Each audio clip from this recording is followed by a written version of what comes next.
No COVID club, right? Okay, well, I'm gonna bring up our very first comedian. She did not have a costume, but that's okay. For those of you who do have costumes, later on at the end of the night, we'll get a round of applause for who thinks he got the best costume. I think I already know who it's gonna be, Right. but I won't spoil it. So without further ado, give it up for her first time here, Katie Von Kirchhoff.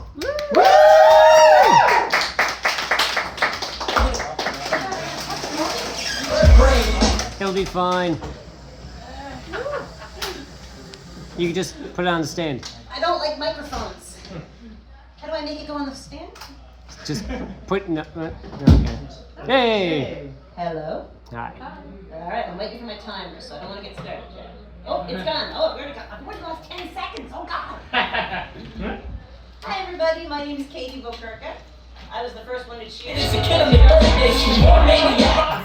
I don't know why I did that. You just want me to dance. I'm sorry. That's okay. I don't have that many jokes. All right. My name is Katie Bokerka. This is my 4th time on stage. All of my jokes are going to be about myself, so that I don't accidentally use somebody else's joke by accident. Because most of what I do at home is just say other people's jokes, and then my partner says jokes back to me, and my child doesn't know, so it's all good. One of the things that I wanted more than anything in my life was to have a child. But before I would have the child, I had this list, the bucket list, the things that I had to do before I had a kid. 4 things were on the list. 5th thing was have a baby. But before I could have the baby, I wanted to have a degree. I wanted to have done world travel. I wanted a house, and I wanted a career. Nice and easy, right?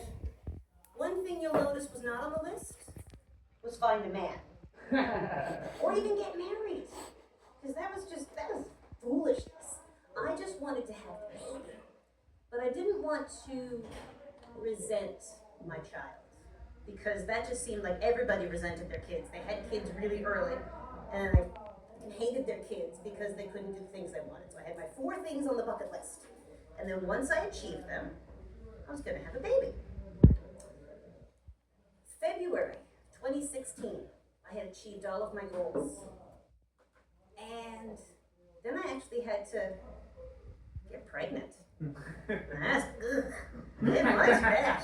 And I'll tell you one thing, getting pregnant, worst experience of my life. Having a baby, cool, loved it. Being pregnant, I was the size of a beach ball. My child, his head circumference was in the 100th percentile. Does anyone know what that means? That means if you had 100 babies, no other baby had a head as big as my kid. So I couldn't get him out. Mostly because when the nurses kept saying, bear down, I have no idea what that means. I kept saying to my body, bear down. It didn't know what it was supposed to do. 2 months after I had my baby, we were enjoying some bedtime fun with my partner. And that's when I realized what bearing down was. It was that thing you do when you're having sex and you're thinking about your vagina. They should have just said, think about your vagina. That's all it is. But anyway, so they needed to use the forceps to pull him out of me. 100th percentile head. Biggest head I've ever seen. And, but I had my list. And when it was time, when I had all of the things accomplished, I went to my partner, who I didn't even know I was going to have. Suddenly there was this guy in my life that I was like, oh, will you be my boyfriend? And he said yes. And I kept saying to all of his friends how much I hated him and how much I really didn't like hanging out with him. I don't know why his friends didn't like me.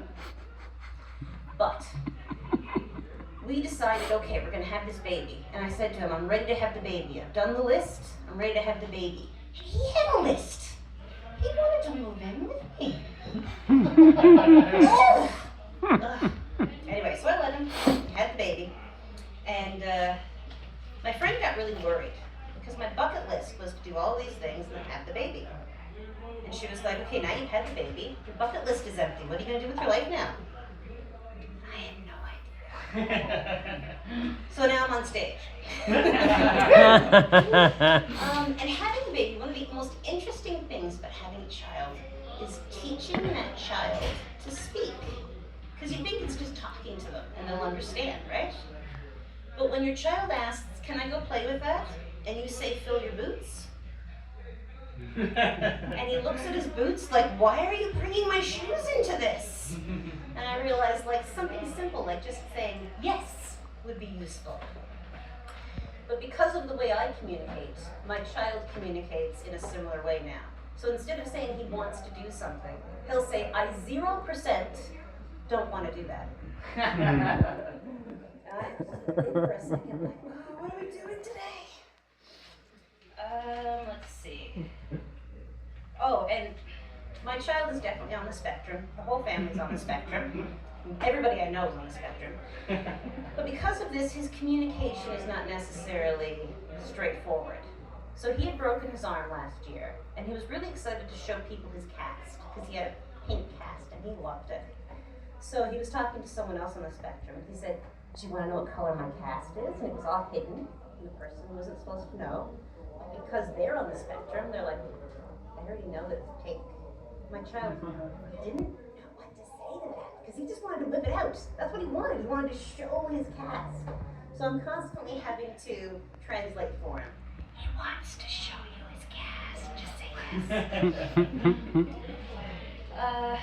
Let's see, what else? I love tacos. Tacos are my favorite thing in the world, and that's not something to eat. That's when I make a mistake, but out loud, instead of a typo. And my child has a really fun bedtime routine. It takes 2 hours. That's how long it takes to go to bed. And that's from like starting the bedtime routine to when I'm finally like, yes, I'm free. There are 3 stories. And if I don't read, like if you see a movie, you always see the parent, they'll like, just, you know, they see the child asleep and they can go, and then the child, they just leave, right? And the child is fine with that. My kid will wake up and chase me through the house if I don't finish the stories, even if he's asleep. He hates me. So that's my 7 minutes, and I'll say thank you very much.